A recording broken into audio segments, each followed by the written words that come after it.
One is before arriving at this particular venue, had the opportunity to visit with about 100 of volunteers who had come into this region from other parts of the state of Texas and did things like provide ambulances, ambulance rides, first responder response like that, whether it be for medical purposes or other purposes.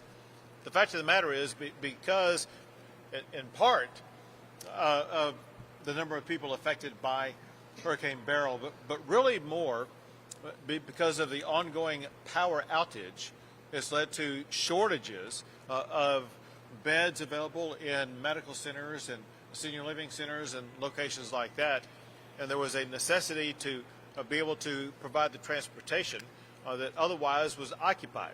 And candidly, we would, as a community and as a state, would not have been able to respond to the volume of people who needed to be transported without the assistance of volunteers who came in quite literally from Amarillo all the way down to the Rio Grande Valley.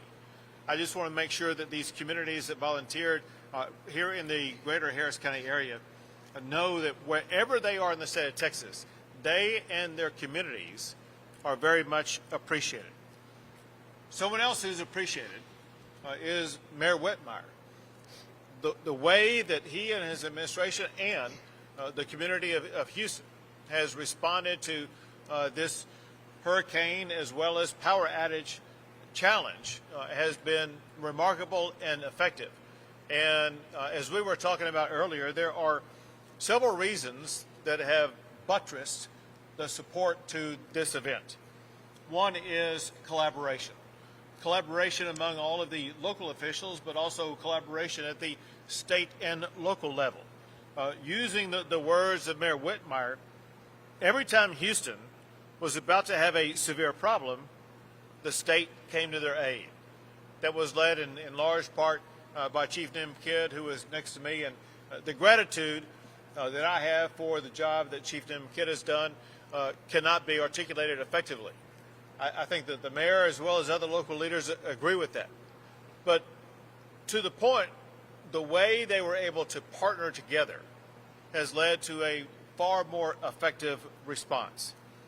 Another thing that Mayor Whitmire was talking about is the response they were able to achieve was enhanced by their ability to work collaboratively with the state before Hurricane Beryl even arrived here.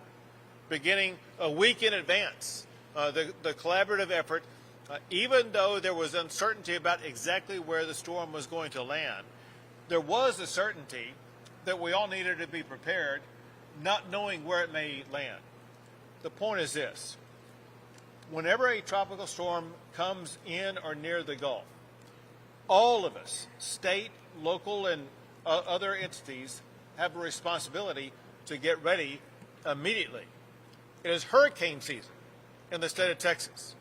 That means that everybody who lives on or near the coast, whether you are an individual, whether you're a government, whether you are a power provider, everyone has a duty to be prepared to respond to wherever that storm lands.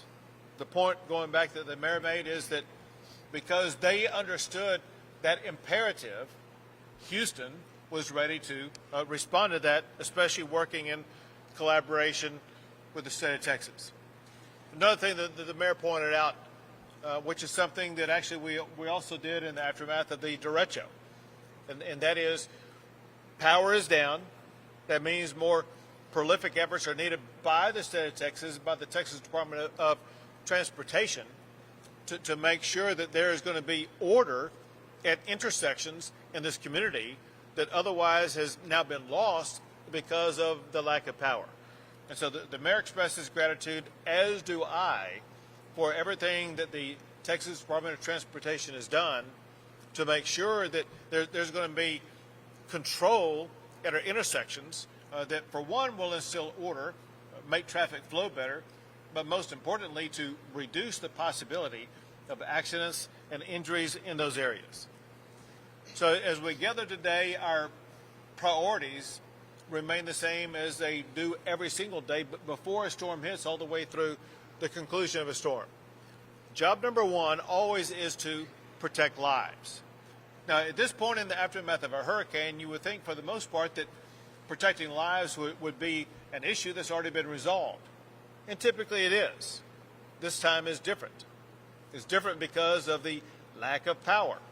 The lack of power provided by CenterPoint continues to compromise lives here in the greater Houston-Harris County area.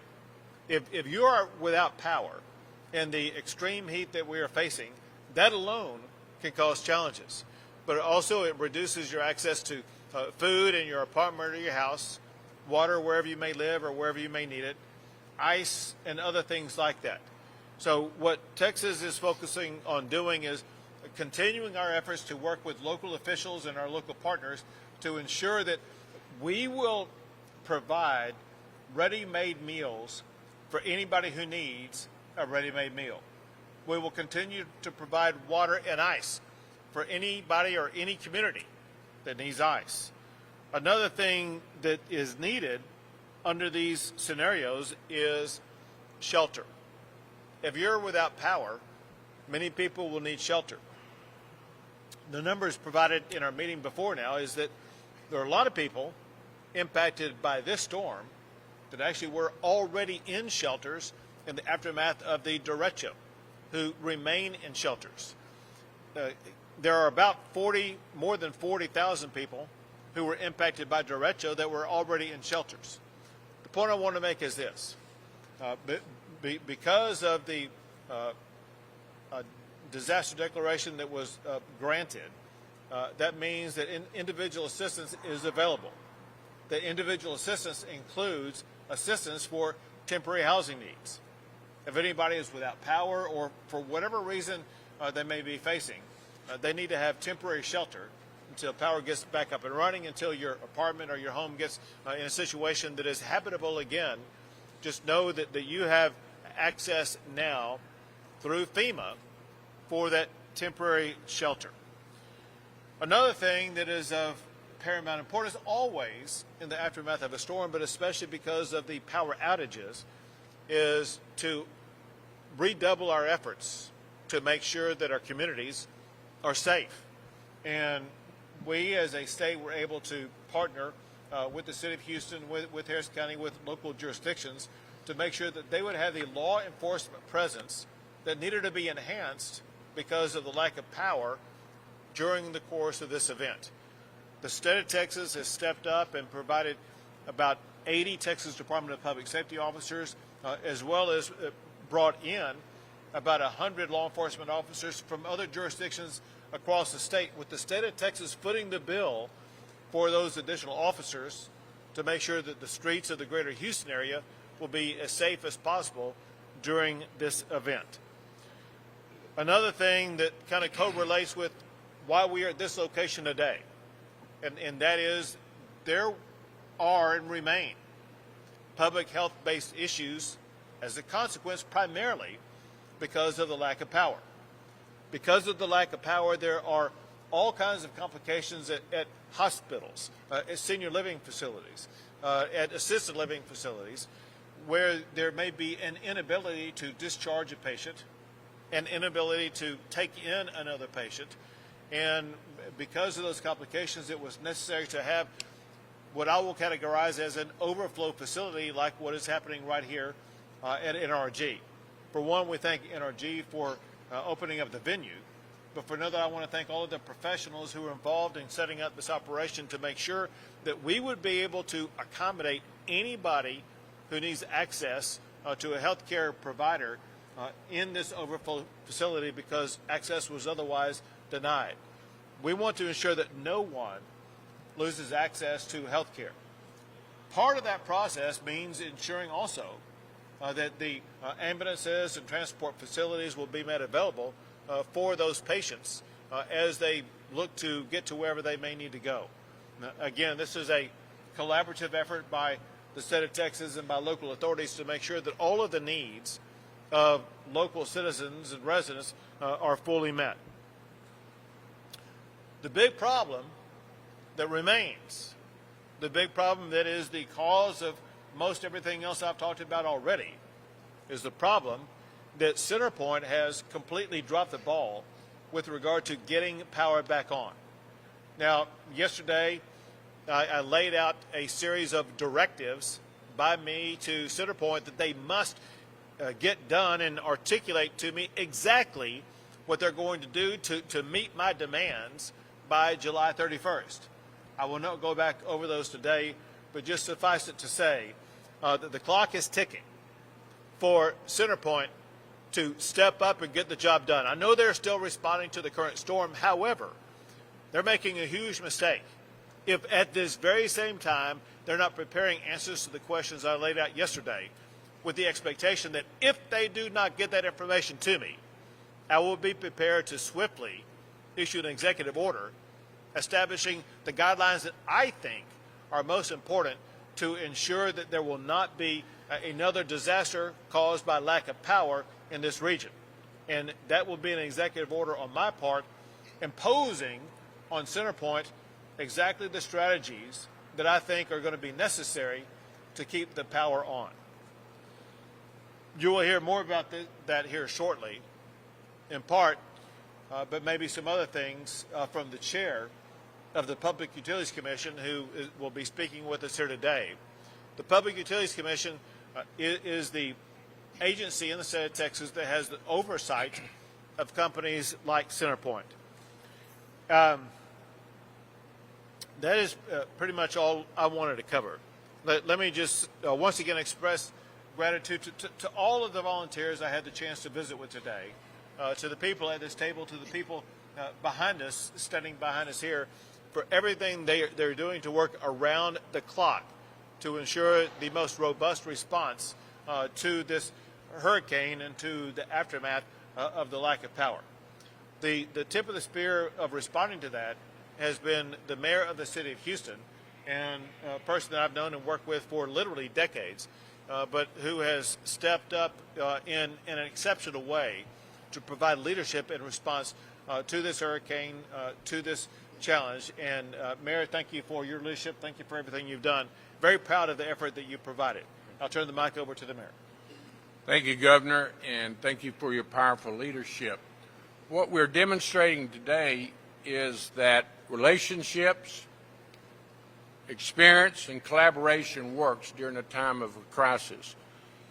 Houston was prepared for Beryl. On Saturday morning, we were being told that we would get tropical winds and 6 to 10 inch rains, turned into a full-fledged hurricane with 10 to 15 inches of rain.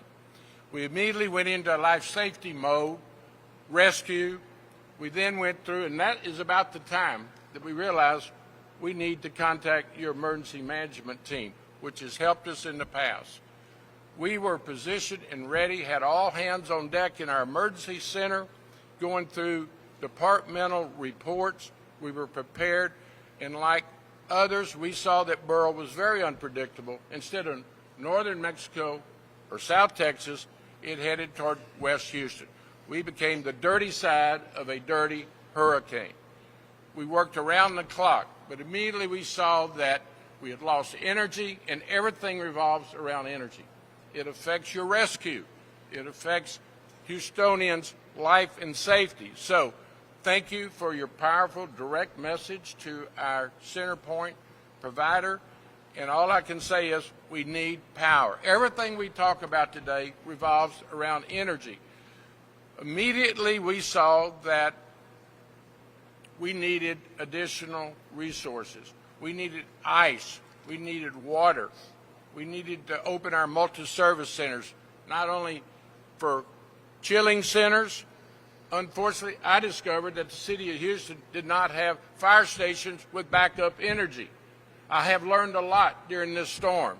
I ran for office to fix things, and I discovered during a crisis you see your vulnerabilities. So what do? You use that relationship and collaboration with the state of Texas. With your emergency center, we immediately started getting additional public safety. We also had TxDOT come in and fix some city traffic lights. They're doing it this morning. DPS came in immediately with additional resources. Thank you to all the stakeholders.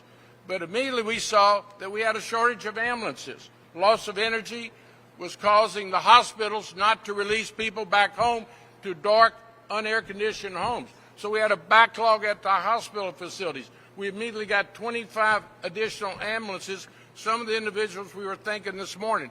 And then here's a new model. We've shared public works and EMS and other resources. The model of collaboration locally with other agencies with HPD was taken statewide. Your management team, NIMKID, sent us 100 additional law enforcement officers who I've worked with the last 2 nights on the street, providing additional public safety in our dark neighborhoods, getting back to that necessity of energy. Traffic lights do not have the generators. So, all hands on deck. We're in a total mobilization. The last 3 days, we've made progress. We have more to do. Now we're in a recovery mode. FEMA, the Small Business Association, will be setting up centers with the City of Houston for this week. All I can say is relationships, collaboration, and experience is serving not only Houstonians, but our region. And there's things that we're learning, the modeling of collaboration with law enforcement, I think will be a model that we'll take across the state, and I would be shocked if the nation doesn't recognize our success by collaboration with every facet of state and city government. So thank you. We've got a lot of work to do. People have a right to be frustrated and angry. I share that. We've got to be prepared for tornadoes, hurricanes and tornadoes, turning immediately change directions. We've got to relocate resources near the community. I understand you don't want your linemen and others to get damaged during the hurricane center across in our community. And let me just close by saying this to Houstonians, anyone that can hear my voice, these linemen are our friends. Quit threatening linemen. HPD is present at our staging centers. We'll escort linemen to their workstations. But let me just really plead with anyone that can hear my voice. Linemen are our friends in doing their job. Do not threaten them. I understand you're angry and mad and frustrated, but let's get through this together. And as the governor has instructed, we will do a complete assessment of all the stakeholders, public and private, and see how we can improve. Thank you for being here, and I want to thank all the stakeholders, law enforcement, EMS, public works. The state of Texas is in good hands, and we're collaborating with the City of Houston. Thank you. You got it. Good job. And now the chair of the Texas Public Utilities Commission, Thomas Gleason. Thank you, Governor. And I'd also like to recognize my fellow Commissioner, Lori Kobos, who's behind us. So as the Governor said, at the Public Utility Commission, we regulate CenterPoint. And part of our mission is to ensure that CenterPoint provides high-quality infrastructure. And I think it's clear from the events of the last week that the quality of their infrastructure, their ability to maintain that infrastructure, and their communication with their customers has been called into question. So at the direction of the Governor, today I asked PUC staff to initiate an investigation into CenterPoint's ability to respond to this and ability to prepare for this storm. CenterPoint has to do better. I cannot urge this enough. I have tried to stress with their executives that CenterPoint has to have a sense of urgency. What I've guaranteed to the Governor is I will bring back actions that we can do immediately and not wait to address. I will expect those to be done during this hurricane season. We're still at the beginning of hurricane season. We have a number of things, including communication, that can be addressed right now. I've also committed that we will bring to the legislature and the Governor more long-term fixes to address these issues that will probably need statutory change. I have every confidence that any recommendation the PUC brings with regard to improving the quality of service at CenterPoint and honestly all transmission distribution companies will have broad support in the legislature and by the Governor. You know, when you do an investigation, sometimes you find out that it's people's fault and sometimes you find out it isn't. Honestly, it doesn't matter if it's CenterPoint's fault or not. It's their responsibility. When they decided to get into the public utility business, they entered a compact with their customers that they would provide high-quality service because utility service, electricity is important to every Texan and every Texas business. And as such, we will look comprehensively at all of their operations and bring a report back in December of this year prior to the legislative session with recommendations for how to mitigate the impact of these types of storms going forward and how we can ensure that this type of response will never happen again. And Governor, I want to thank you for the direction you provided to the PUC as far as where we should take this investigation. And we will be providing regular updates publicly at our open meetings and on our website and through our social media outlets so that this is done in public and is done transparently so everyone that's been affected by this can know exactly what we find. Very good. Thank you. And now, Chief of the Texas Division of Emergency Management, NIMKID. Thank you, Governor, and thank you, Mayor. Life safety continues to be our #1 priority. The strategy to protect life safety is the restoration of power. We continue to have truckloads of food, water, and ice available to support all of the jurisdictions that request it from anywhere in the impacted area. And Governor, I got to thank you for this team of men and women that are standing behind me, and the thousands of them that are across this impacted area that many of you will never see. They are working around the clock. Many of them are from the Houston-Harris County area. Their homes and their families have also been impacted by this power outage. And then we have those that have traveled from all over the state of Texas. I have to take a minute to recognize Dr. Jennifer Shuford, the Commissioner of Health from the Department of State Health Services. Dr. Shuford and her team have provided the EMS assets to help support this city, along with the rest of the teams, and then the community from National EMR, our nonprofit, non-governmental organization that's helping set up this medical shelter that's here. Also, as additional counties continue to be added for individual assistance, please help us share the telephone number and the website address so that all people impacted by this storm that are eligible for individual assistance register. As Governor said, we have about 40,000 Texans that are still in hotels and additional shelter right now from the last storm that came through. All of those that are impacted will have to re-register in accordance with FEMA rules. We have asked them to allow duplicate registration. They have said they cannot. So we need your help in getting that message out for those to re-register with FEMA.gov under disasterassistance.gov so that they too can become eligible for additional assistance. Thank you, Governor. Very good. Thank you. We'll be happy to take a few questions. Could I admonish Go ahead. or advise Houstonians with this heat, go to City Cooling Center, your libraries, your multi-service center. Multi-service centers will be distributing ice and water. Everyone's going to have to stay hydrated and get to a cooling center when you need additional ice and water. Very good. Go ahead. Okay, can I get you to speak louder?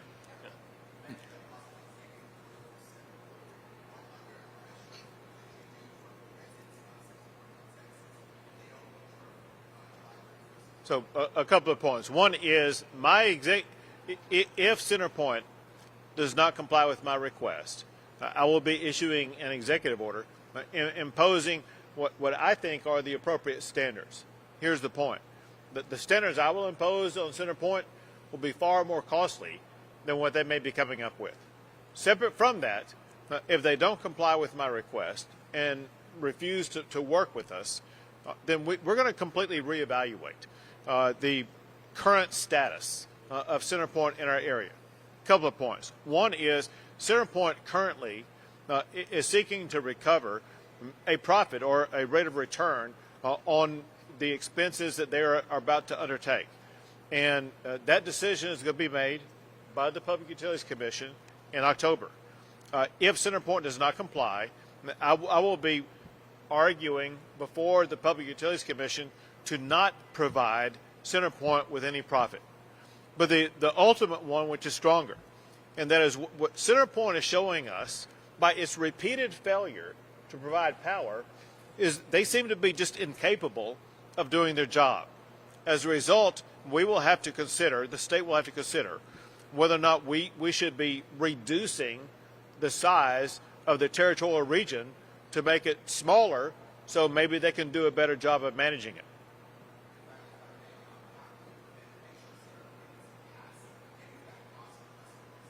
So on the passing of any of that cost to customers, the decision about authorizing that or not authorizing that actually is by the Public Utilities Commission.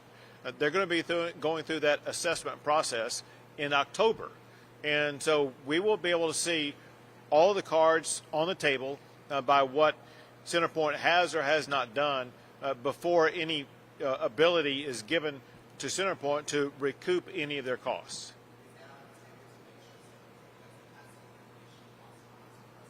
For me, it is. Yeah, Governor, if I could add. So CenterPoint has filed what's called a resiliency plan with the commission. That is their plan to harden their current infrastructure and make it more resilient to things like severe weather. Those plans are in front of us. As the governor said, we'll make a decision on whether or not to approve or deny that plan in October of this year. And then they also have a rate case before us where we get to determine whether or not they should be allowed to pass on those costs to their customers. So that deliberation will happen. We will make that decision in public sometime later this year or early next year.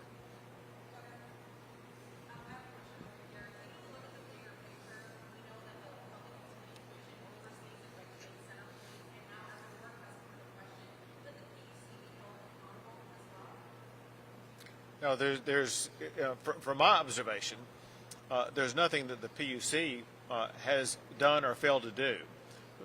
So remember this aspect, and that is during this storm, it's impacted multiple regions, and there have been literally dozens, if not close to 50 or so, power companies involved in this process. This isn't a failure of the entire system. This is an indictment of one company that's failed to fulfill its job, as well as all the other power providers. And so all of the issue is focused on one company, and that's CenterPoint. What the role that the PUC has is to make sure that they hold CenterPoint accountable for their failure to deliver power in response to this storm.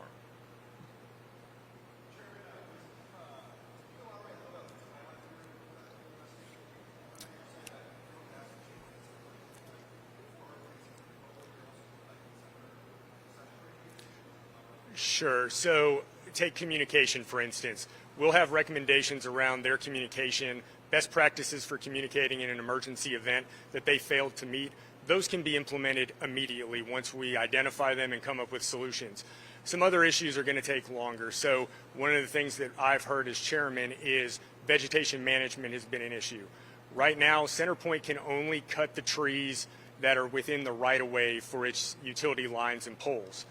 One of the things that other states have done is in areas that may be affected by falling trees, they've given utilities greater latitude to cut back those trees beyond just the right-of-way that they own. And so that's one thing that would take a statutory change, and that's symbolic of the type of changes that would need legislative change that would take longer to implement.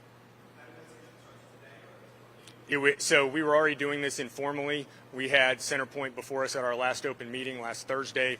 They came and gave us an update and answered questions.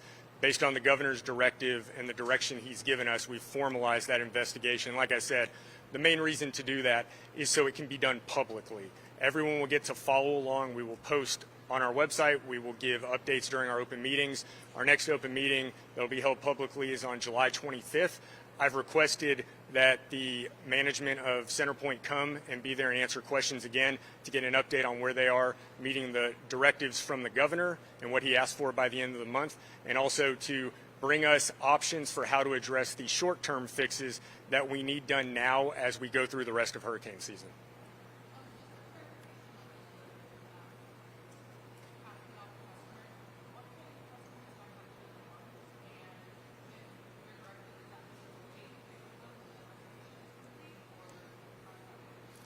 So this will have no impact on residential customers' bills at the end of the month. This will have nothing to do with that. No. As a result of this, they will not see any increase in their utility bills right now. Absolutely not.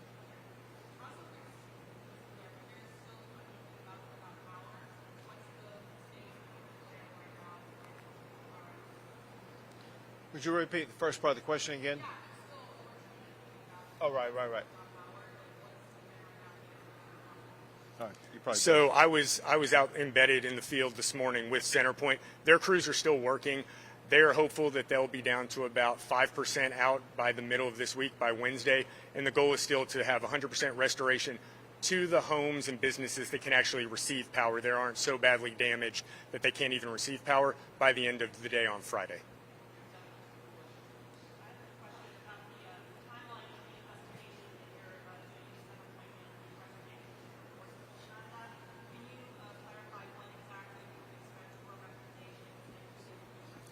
Yes, so the governor directed us to have our findings and recommendations to him in the legislature by December 1st, and we'll meet that deadline. Yes, if there are issues that can be addressed without statutory change, we will ask and direct CenterPoint to make those immediately. The urgency of this cannot be expressed enough. We don't have time to wait. Like I said, we have a long way to go in hurricane season. These issues that can be addressed now have to be addressed now.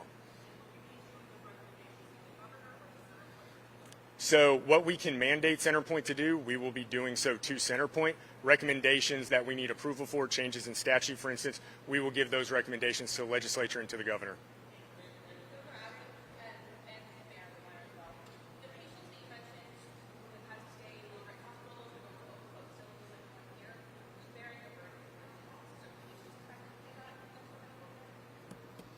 So any of the EMTF resources that we brought in and the facility that are here will not be billing the patient. All right. Thank you. Thank you.